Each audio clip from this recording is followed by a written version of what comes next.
लोग भी आपस में फड्डे कर रहे हैं, जादू भी चल रहा है, जादू खुद पागल हो गया है कि जितना तो मैं कुछ कर नहीं रहा हूँ उससे ज्यादा तो लोग एक दूसरे के साथ कर रहे हैं। क्योंकि पूरे ड्रामे के अंदर हम जो है रा रा रा रा रा रा रा बस यही सुनते रहे और जहाँ भी कोई सिचुएशन होती थी वहां पे ये गाना आ जाता था रे रे रे रे रे रे रे रे रे रे। तो ठीक है भाई, ज़बान खल्क को नकार है खुदा समझिए, ठीक है भाई, आपकी मर्जी, आपको पसंद है देखो भाई, और भी आएंगे ड्रामे, आप इस तरह व्यूज देते रहोगे तो और भी ड्रामे आएंगे। मेरा मुंह तो निकल गई, मेरी जबान टूट गई यार। ओए क्या कर रहा है, क्या कर रहा है? पाकिस्तान की 2023 की एंटरटेनमेंट इंडस्ट्री की जब बात की जाए तो हमारे पास है ड्रामा इंडस्ट्री, जो कि बहुत फ्लरिश कर रही है, बहुत ज़्यादा बढ़ रही है। कंट्रोल।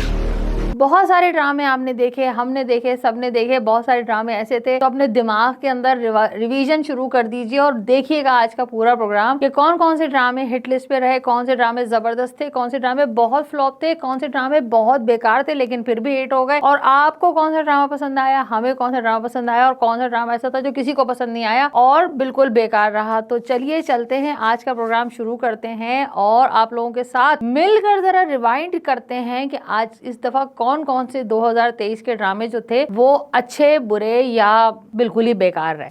तो 2023 के ड्रामों के अंदर भी हमें कुछ एक खास चीजें ऐसी नजर आई हैं, कुछ खास पैटर्न्स नजर आए हैं। अगर 2023 के सबसे कामयाब ड्रामे की बात की जाए तो बात शुरू होती है किससे? बेबी बाजी से। जी हाँ, बेबी बाजी एक ऐसा ब्लॉकबस्टर ड्रामा था कि जिसने सारे रिकॉर्ड तोड़े। हालांकि बहुत सारी फिल्मों का चरवा था उसके अंदर और बहुत सारी चीजों का चरवा था, लेकिन उसके बावजूद नकल वही अच्छी जिसमें अकल अच्छी, कि जब उन्होंने बहुत सारी चीजों को मिला के एक फैमिली ड्रामा बनाया और उसके अंदर अजरा का कैरेक्टर डाला जो आपने भी एंजॉय किया, हमने भी एंजॉय किया, और उस ड्रामे से बहुत सारे कैरेक्टर्स और भी ऐसे निकले जिन्होंने दूसरे ड्रामों में जाके अपने जोर दिखाए। जिसमें नंबर 2, जब हम बेबी बाजी का जिक्र करते हैं तो नंबर 2 आपके जहन में कौन सा आता है? मायरी। मायरी की जो हीरोइन थी ऐना आसिफ, उन्होंने बेबी बाजी से स्टार्ट लिया, वहीं से शुरू किया और उसके बाद उन्होंने फौरन ही, हमने उनको बहुत सारे एडवर्टाइजमेंट्स में देखा, बहुत सारी चीजों की मॉडलिंग करते हुए देखा और बड़ी हिट हो गई वो अपनी एक्टिंग से। और मायरी एक ऐसा ड्रामा था जिसमें वो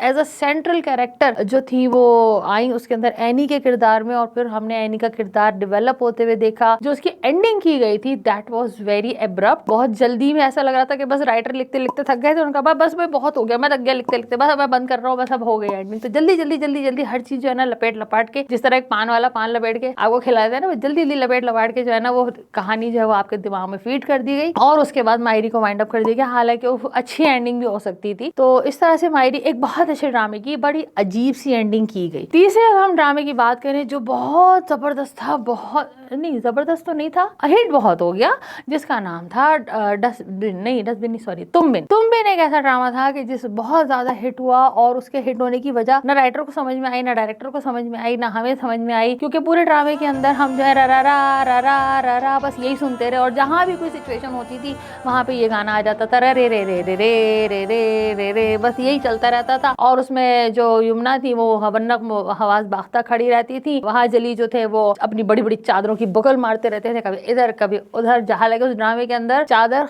किसी एक हाथ उनको ढंग से पहननी नहीं आती थी, लेकिन वहां जली को जिस तरह से चादर कैरी करते थे ना, दैट वाज आउटस्टैंडिंग। ये तो थे वो ड्रामे जिन्होंने अपने ऑडियंस को अपने शहर में जकड़ लिया, नहीं शहर तो मेरा नाम है लेकिन फिर भी अपने शहर में जकड़ लिया। उसके बाद अपनी कहानी, ग्रिप या प्रेजेंटेशन किसी भी तरीके से ऑडियंस को कैप्चर कर लिया और सुपर डुपर हिट, मिलियंस में इनके व्यूज जाते थे जैसे ये लोड होते थे और लोग यूट्यूब पर भी इनके लोड होने का इंतजार करते थे। लेकिन अब हम बात करते हैं उन ड्रामों की कि जिनके बारे में अभी तक हमें कुछ समझ नहीं आ रहा कि ये चले क्यों, बने क्यों, क्या मसला था, क्या तकलीफ थी इनको बनाया गया। जिसमें सरे फहरिस्त है ड्रामा मतलब मैं ड्रामा किस लिए बनाया गया था? आयजा खान के कपड़े दिखाने के लिए, मॉडलिंग कराने के लिए, मेकअप दिखाने के लिए, ना एक्टिंग, ना ड्रामा, ना स्टोरी, ना कुछ। लेकिन फिर भी ये ड्रामा बहुत अच्छा चार्ट बस्टर रहा, बहुत अच्छे इसके व्यूज रहे, बगैर किसी वजह के जो है ये चलता चला गया। उसके बाद दूसरा ड्रामा था एहसान फरामोश। एहसान फरामोश भी उसी तरह का ड्रामा था, ओवरली ग्लैमराइज्ड, ओवरली एग्जैजरेटेड, मासी की बच्ची के ऊपर रख के पूरा ड्रामा बना दिया गया और आखिर में पोएटिक जस्टिस भी दिखा दी, उसका बुरा असर दिखा दिया, उसके दिखा दिया, लेकिन फिर भी ऑडियंस को, व्यूअर्स को बहुत पसंद आया। तो ठीक है भाई, ज़बान खल्क को नकार है खुदा समझिए, ठीक है भाई, आपकी मर्जी, आपको पसंद है देखो भाई, और भी आएंगे ड्रामे, आप इस तरह व्यूज देते रहोगे तो और भी ड्रामे आएंगे। एक ड्रामा जिसका नाम होना चाहिए था रबर बैंड, लेकिन उसका नाम उन्होंने रख दिया तेरे इश्क के नाम। अब तेरे इश्क के नाम, उसके गाने के जो ओरिजिनल साउंड ट्रैक है वो तेरे इश्क के नाम बार बार कह रहे हैं, लेकिन बार बार उसका नाम तो तेरे इश्क के नाम, उस ड्रामे का नाम रबर बैंड रख देते तो बहुत था, क्योंकि एक छोटी सी कहानी को इतना खींचा गया कि आखिर में जो इस हैंड पे खींच रहा था, जो इस हैंड पे खींच रहा था, डायरेक्टर सब परेशान हो गए कि अगर अब किसी ने छोड़ा तो धड़ से जाके दूसरे को लगेगा, और उसके बाद उन्होंने उसको बीच में से काट के उसकी एंडिंग कर दी। इसी तरह ओवरली ग्लैमराइज्ड और over without any proper plot, without any proper ending, जो जिन ड्रामों के हम जिक्र करें तो उसके अंदर बंदिश, जो कि अभी भी मुझे पता चला है कि चले जा रहे हैं। अच्छा, बंदिश के अंदर खास बात ये थी कि ये इसका नाम मिक्स प्लेट होना चाहिए था, मिक्स प्लेट ऑफ जादू। उसके अंदर Child's Play, Nightmare on Elm Street और द रिंग और हर फिल्म का जो एक एक सीन था ना, वो उसके अंदर डाल दिया गया था, और उसको जब मिला के वॉशिंग मशीन में या फैटी लगा के आमलेट बनाया गया तो वो बंदिश 2 ड्रामा बन गया, जो कि बंदिश 1 का सीक्वल था, लेकिन बंदिश 1 जैसा नहीं था। और बहुत कुछ उसके अंदर, क्योंकि उसके अंदर इतनी ज्यादा जादू तो खैर बहुत सारे मिलाए गए, फैमिली स्टोरीज भी इतनी मिलाई गई, लोग भी आपस में फड्डे कर रहे हैं, जादू भी चल रहा है, जादू खुद पागल हो गया है कि जितना तो मैं कुछ कर नहीं रहा हूँ उससे ज्यादा तो लोग एक दूसरे के साथ कर रहे हैं, तो मैं हूँ क्यों यहाँ पर, इससे ज्यादा तो लोग फंसा दिए, तो ये भी चल रहा था। इसी तरह से जैसे आपकी मर्जी, तो इस ड्रामे का भी कुछ समझ नहीं आता, सिर्फ ग्लैमर पर बना हुआ सिर्फ तुम एक ड्रामा था, वो भी इसी कैटेगरी में आता है। ठीक है, तो हमारे 2023 के ड्रामों में एक जनरल ट्रेंड ये रहा कि हमने 3 स्टोरी लाइन फॉलो की। एक ये कि लड़का लड़की की शादी नहीं हो रही और घर वाले जालिम समाज बने हुए हैं और समाज भी जालिम समाज बना हुआ है। दूसरा प्लॉट ये था कि शादी हो गई है, सास नंदों के झगड़े हैं, फसाद है, घर के अंदर जहेज के और बरी के मसाइल हैं, और हमने उसके ऊपर कहानी लिखनी है। और तीसरा प्लॉट ये था कि बूढ़े लोगों के साथ शादी के बाद जब वो मर जाती हैं तो उसके बाद वो बूढ़े लोगों के साथ क्या सलूक करती हैं।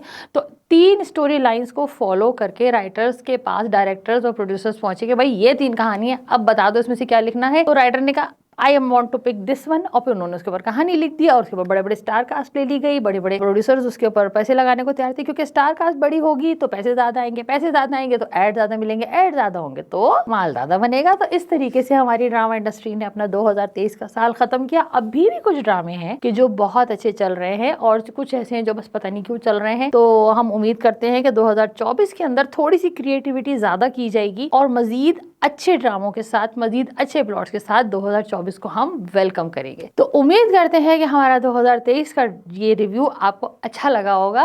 फिर भी अगर कोई ड्रामा हमारे से मिस हो गया है, हमसे मिस हो गया है कि हमने नहीं उसका नाम लिया, तो कोई बात नहीं, आप व्यूज में लिख दीजिए, हमें कमेंट्स में लिख दीजिए, हम उसके ऊपर भी आपका रिव्यू ले लेंगे और आप अपना रिव्यू भी दे देंगे और उसके बारे में बात भी कर लेंगे। तो don't forget to subscribe our YouTube channel, Facebook, TikTok and Instagram, इसको जरूर लाइक, फॉलो, सब्सक्राइब करें। और हो ये रहा है कि जब हम लोगों को गिफ्ट दे रहे हैं तो लोग अपना ज़्यादा ही अकड़ में जो है ना, जीतने की खुशी में इतना अकड़ जाते हैं कि मैं जवाब ही नहीं दे रहा। भाई जवाब नहीं दोगे तो बोलो पेंसिल और तुम्हारा गिफ्ट कैंसिल। एक हफ्ते बाद कोई नहीं आके हमसे कहे कि हमारा जो है ना गिफ्ट आपके पास पड़ा हुआ है, हम गिफ्ट किसी और को दे देंगे। तो अगर आपने हमारे किसी भी कॉम्पिटिशन में हिस्सा लिया है तो अब आपने एक्टिव रहना है, हमारा लिंक अपने व्हाट्सएप स्टेटस पे शेयर करना है, ताकि ज़्यादा से ज़्यादा आपके फैमिली मेंबर्स जो है ना आके पार्टिसिपेट करें। भाई आपको नहीं मिलेगा, आपकी बहन को मिल जाएगा, बात तो एक ही है ना, घर में ही आएगा ना सारा गिफ्ट। तो ये आपने करते रहना है, और इस तरह से जीतने के बाद हमसे जरूर कांटेक्ट करना है। तो अपना ख्याल रखिएगा, 2024 में मिलते हैं। अल्लाह हाफिज।